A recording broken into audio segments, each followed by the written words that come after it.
Gugu Gumede is one of the most beloved actresses on our television screens, and she joins us now to discuss her success with Uzalo and also starting her foundation to help underprivileged school children. But first, let's take a look at a scene from her beloved character as Lambo on Uzalo.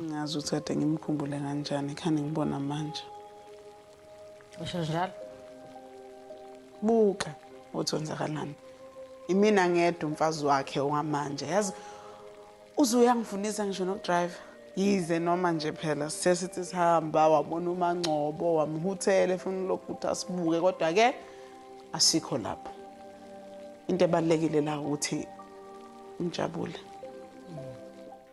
Gugu, welcome to Afternoon Express. Thank you so much for having me, but it's such a pleasure for me to be here today. Now, trust me, honey, having your talents on this stage is truly an honor. But firstly, let me congratulate you on celebrating over 6 years with the Uzalo family. Now, how have these years with Uzalo helped you grow as a professional and as an actress? First, let me start by saying having someone say 6 years is such a shocker to me. I'm completely aware that I've been on the show for 6 years, but hearing it, it somehow makes it so much more real. It is quite unbelievable, and it has been an unbelievable journey. We started the show when it was, I started on the show when it was still very new, just the beginning of it. And to grow with this character has literally been that. I've grown with the character. I nearly revealed my age, but I'm quite grown now.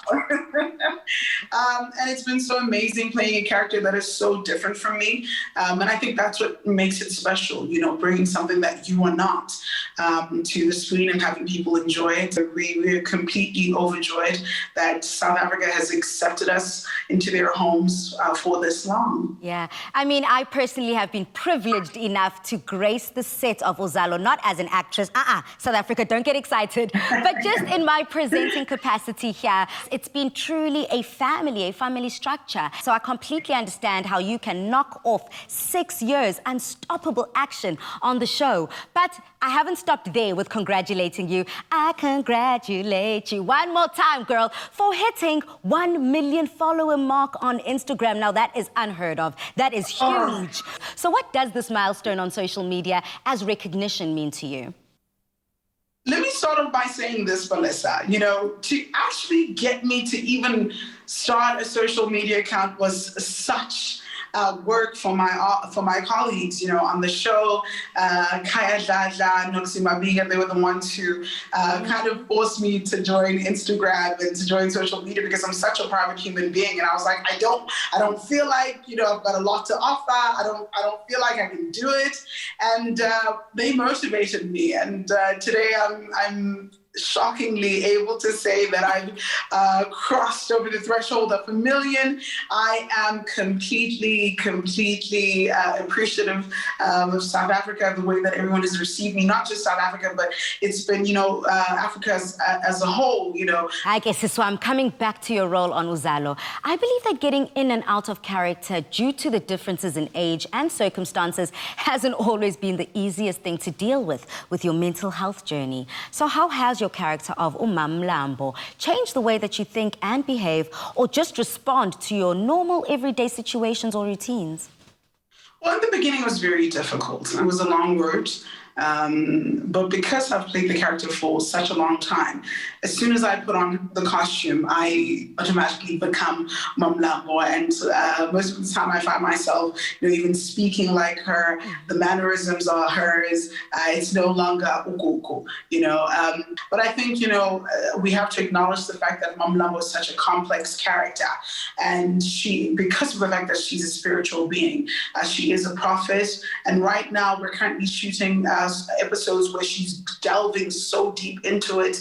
I don't want to reveal too much, but I think the audience is going to be so excited to watch what we've got in store for them. And it's such an intricate story to play.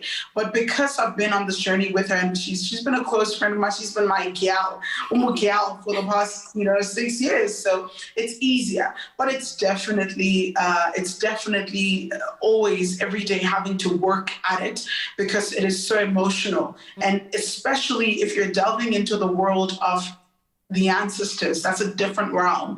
You have to be very, very, very sensitive with how you step into that as an artist. You have to be very sensitive as well with how you portray, because there are a lot of people currently who are in that journey, and you do not want to tell their story in an incorrect manner. Absolutely. You're representing a multitude of people, so you have to tell it in its most authentic state. It does tend to mess with your emotions. You have to learn how to step away from it. As soon as you remove her clothes, as soon as you get into your car, step away from it emotionally. You know, I, as a human being who suffered from depression, I definitely know how it can be triggered by the characters that we portray. So it's definitely something that you need to learn how to do, learn how to step away from it, and learn how to go back into who you are after it. You know, it's all about shaking it off, and the fact that you are telling real South African stories at the end of the day through Mamlambo and the rest of the Uzalo cast and crew.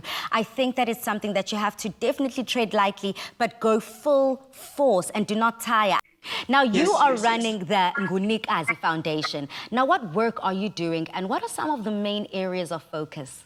Well, I started the Ngunikazi Foundation just to give back. I come from a small town called Ulundi in northern Zululand in KZN, where poverty is so rife, you know, within that community. My mother was a school teacher, and then she went to being a principal in a remote little area called Ndadagwela.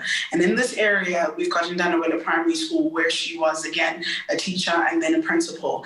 I grew up spending a lot of my time there when I was younger, and I noticed even then how impoverished the community was. So this was the stepping stone for me starting the Ngunikazi Foundation, and I went to Ndadagwela School. From my personal finances, started purchasing school shoes for the children. We've adopted a few families which we purchase groceries for on a monthly basis, and we're also working, you know, with the fourth industrial revolution being where it is currently. We are working on fixing their media center.